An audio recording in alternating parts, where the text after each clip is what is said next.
DD Tamil channel நேயர்களுக்கு அன்பு வணக்கம். சித்தர்வழி மருத்துவத்தில் அல்சருக்கு எளிய சிகிச்சை வீட்டில் இருக்கா, அதை நாங்கள் பின்பற்றலாமா அப்படின்னு நிறைய பேர் கேட்பாங்க. ஏன்னா நான் மருந்து மாத்திரை சாப்பிட்றதுக்கு எனக்கு பயமாக இருக்குது. மருந்து மாத்திரை சாப்பிட்டேன், எனக்கு அது சரியாகலை, சாப்பிட்றப்ப சரியாகுது, திரும்பவும் எனக்கு வயிற்றில் வலி வருது. மருத்துவர்கிட்ட போகும்பொழுது எண்டாஸ்கோப்பி போட்டு பார்க்குறாங்க. பார்த்துட்டு உங்களுக்கு கேஸ்ட்ரிக் அல்சர் இருக்குது, டியோடினல் அல்சர் இருக்குது, கவனமாக இருக்கணும்னு சொல்லி மருந்து எழுதி கொடுக்குறாங்க. அந்த மருந்தை நாங்கள் சாப்பிட்டால் கூட சரியாகுது, திரும்ப எங்களுக்கு வந்துக்கிட்டே இருக்குது. நிறைய காரணங்கள் நம்ம சொல்ல முடியும். கேஸ்ட்ரிக் அல்சர், டியோடினல் அல்சர் அல்லது கேஸ்ட்ரைட்டிஸ்ன்னு சொல்லுவாங்க. இந்த புண்கள் தான் சரியாக குணப்படுத்தலைன்னா இன்றைக்கி புற்றுநோய் அதிகமாக வருவதற்கு காரணம். ஏன்னா சாதாரண புண்ணு தான் சொல்லிவிட்டு என்ன பண்ணுவாங்க, இவங்களே ஒரு ரேனிட்டினின் மாத்திரை கொடுங்க அப்படின்னு சொல்லி இவங்களே சுய மருத்துவம் பண்ணும் பொழுது மருத்துவர் ஆலோசனை இல்லாமல் அது என்னாகும், நாள்பட்ட நிலையில் புற்றுநோயாக மாறுவதற்கு வாய்ப்புகள் அதிகம். எனவே மருத்துவர் ஆலோசனை மிக மிக முக்கியம். இந்த வயிற்று புண்கள், அதாவது கேஸ்ட்ரைட்டிஸாக இருந்தாலும் சரி, பெப்டிக் அல்சராக இருந்தாலும் சரி, டியோடினல் அல்சராக இருந்தாலும் சரி, ஒரு எளிய மருந்து சமையல் அறையிலேயே இருக்குது. என்னன்னு கேட்குறீங்களா? வெந்தயம். உங்களுக்கு எல்லாருக்குமே தெரியும். அந்த வெந்தயத்தை வேண்டிய அளவு எடுங்க. வெந்தயத்தை எடுத்து தண்ணியில் ஒரு நாள் ஊற வச்சு நல்லா ஊறின பிறகு அதை என்ன பண்ணுங்க, உரி கட்டி தொங்க விடணும். முளைப்பாரி விடுறோம் இல்லையா, அந்த முளைப்பாரிக்கு நம்ம தொங்குற மாதிரி உரி கட்டி தொங்க விட்டு நல்லா முளைச்ச பிறகு ஒரு 2 நாள் 3 நாளில் பார்த்தீங்கன்னு சொன்னால் அந்த வெந்தயம் நல்ல முளை விட்டுருக்கும். நல்ல முளை விட்ட பிறகு அதை எடுத்து நிழலில் உலர்த்த வேண்டும். நிழலில் நல்லா காஞ்ச பிறகு அந்த வெந்தயத்தை வாயில் போட்டு பார்த்தீங்கன்னு சொன்னால் ஈரப்பதம் இருக்கக்கூடாது.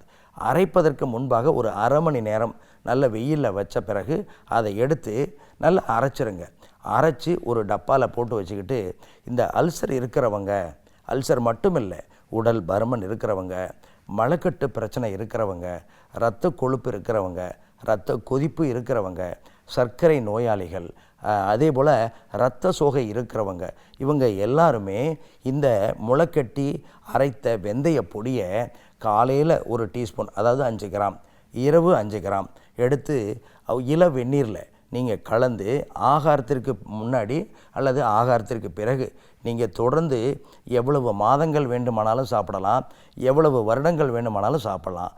அதோடு உணவில் கண்டிப்பாக வெந்தயக்கீரை, பொன்னாங்கண்ணி கீரை, மணத்தக்காளி கீரை இதெல்லாம் எடுத்துக்கணும். அதை தாண்டி அகத்தி கீரை அப்படின்னு ஒரு கீரை இருக்குது. அகத்தி கீரை, அந்த அகம் அப்படின்னா வயிறு, தீன்னு சொன்னால் நெருப்பு. இந்த வயிற்றில் ஏற்படக்கூடிய புண்ணுக்கு இந்த அகத்தி கீரை மிகச்சிறந்த ஒரு மருந்து. அதை வாரத்தில் ஒரு நாளாவது நீங்கள் உணவில் சேர்த்துக்கிட்டிங்கன்னா இந்த வயிற்றுப்புண்கள், வாய்ப்புண், குடற்புண், எனி அல்சர், பெப்டிக் அல்சராக இருந்தாலும் சரி, டியோடினல் அல்சராக இருந்தாலும் சரி, கண்டிப்பாக எங்கே போச்சுனே தெரியாது. அதோடு பார்த்திங்கன்னு சொன்னால் திரிப்பலா, கடுக்கா, நெல்லிக்காய், தாண்டிக்காய், இந்த திரிப்பலாவும் இந்த வயிற்றுப்புண்ணுக்கு ஒரு மிகச்சிறந்த மருந்து. அதை என்ன பண்ணுங்கள், சித்த மருந்து கடைகளில் வாங்கி காலையில் 2 கிராம், இரவு 2 கிராம் வெந்நீரில் அல்லது பாலில் அல்லது நெய்யில் இதை நீங்கள் தொடர்ந்து சாப்பிட்டீங்கன்னு சொன்னால் இந்த அல்சர் கேஸ்ட்ரிக்னு சொல்லக்கூடிய அல்சர், அடுத்தது பார்த்திங்கன்னா இந்த பெப்டிக் அல்சர், டியோடினல் அல்சர், நாள்பட்ட இந்த வயிற்றுப்புண்கள் படிப்படியாக குறைஞ்சிரும். தண்ணி நிறையா குடிக்கிறது, தயிர் மோர் சாப்பிட்றது, உணவில் நார்ச்சத்து மிகுந்த கீரை காய்களை அதிகமாக எடுத்துக்கிறது, புளிப்பு காரம் உப்பை குறைக்கிறது, மலக்கட்டு இல்லாமல் பார்க்கறது, நேரத்துக்கு தூங்கிறது, இதையெல்லாம் முறையாக கடைபிடிச்சா இந்த வயிற்றுப்புண்கள் எங்கே போச்சுன்னே தெரியாது. மீண்டும் ஒரு தகவலோடு உங்களை சந்திக்கின்றேன். நன்றி, வணக்கம்.